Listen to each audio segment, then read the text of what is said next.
Bonjour, aujourd'hui je vais vous proposer un exercice complémentaire de tout ce que j'ai pu vous montrer dans les vidéos précédentes en termes de mouvement et posture de la colonne vertébrale.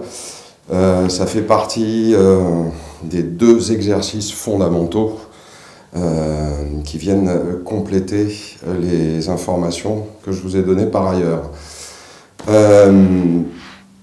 Cet exercice est un excellent exercice pour réapprendre la mobilité au niveau des hanches. Pour mettre en place cet exercice, il faut partir de cette idée-là, qui est de mettre les genoux à largeur de hanche et les deux genoux à la même hauteur. D'accord ?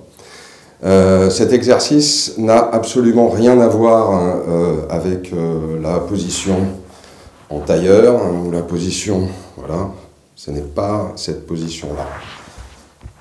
C'est bien deux genoux à largeur de hanche, deux genoux à la même hauteur. Cette façon de faire va permettre de protéger les genoux, car si on a les hanches trop peu mobiles, le fait de mobiliser avec les genoux écartés risque de mettre de la tension sur les ménisques au niveau des genoux. Pour ce qui est de l'histoire de cet exercice, il n'est pas en rapport par exemple avec le yoga, il est plus en rapport avec les exercices des samouraïs, où l'idée c'était depuis la position assise que l'on puisse et se lever et dégainer le sabre dans le même temps. Le but de la manœuvre, c'est donc de retrouver de la mobilité sur les hanches. Donc ici, ce qui est proposé, c'est tout simplement de laisser le corps se relâcher vers l'avant.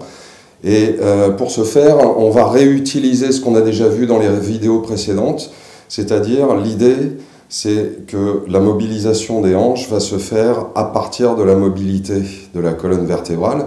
Et donc on reprendra cet exercice de enlever la pression dans le plexus solaire et dans l'abdomen en général. Ce qui donnera ceci de profil. Voilà, j'enlève la pression. Et je laisse la gravité travailler sur mes hanches. La suite, pour aller plus loin, c'est d'amener les bras devant et on les amènera sous une forme particulière ou plutôt sous la forme qui est nécessaire pour mobiliser l'ensemble de la colonne vertébrale, c'est-à-dire en gardant les ouvertures. D'accord ? C'est-à-dire les deux omoplates vont continuer à se trouver le long de la colonne vertébrale. Donc ça veut dire qu'on ne tire pas les bras vers l'avant, parce qu'autrement les épaules se ferment, et les omoplates s'éloignent de la colonne vertébrale, mais plutôt, une fois qu'on aura enlevé la pression dans l'abdomen, on va plutôt faire ce geste où les coudes vont permettre de garder les omoplates le long de la colonne vertébrale. Et on relâche la nuque. D'accord ? C'est-à-dire que ce qui va permettre le développement du mouvement sur toute la colonne vertébrale, c'est de conserver les ouvertures. Et pour conserver les ouvertures en se penchant vers l'avant, on va avoir une sorte de mouvement qui sera un mouvement comme si on plongeait. Voilà.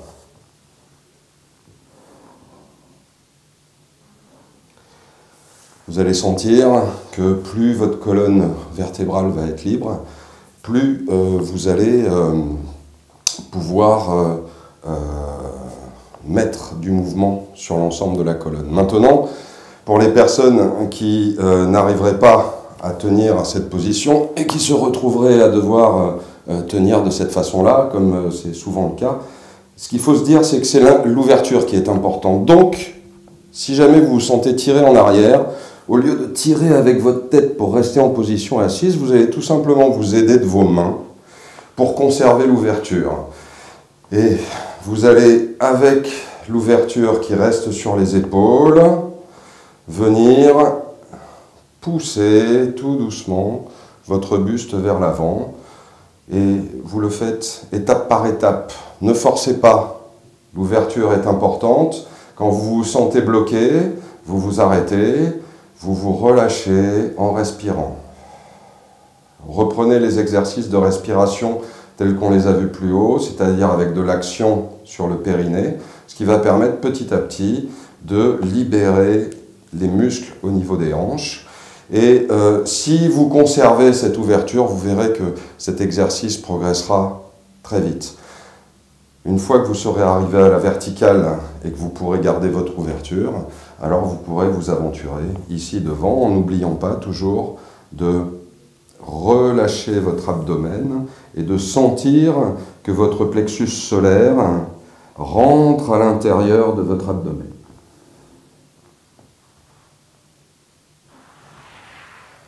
Voilà, donc il y a divers niveaux de réalisation, mais ce qui est important, c'est de réussir à réaliser l'exercice en gardant l'ouverture sur les épaules. Je vous dis à bientôt et vous allez bientôt avoir le deuxième exercice fondamental, complémentaire au reste du contenu.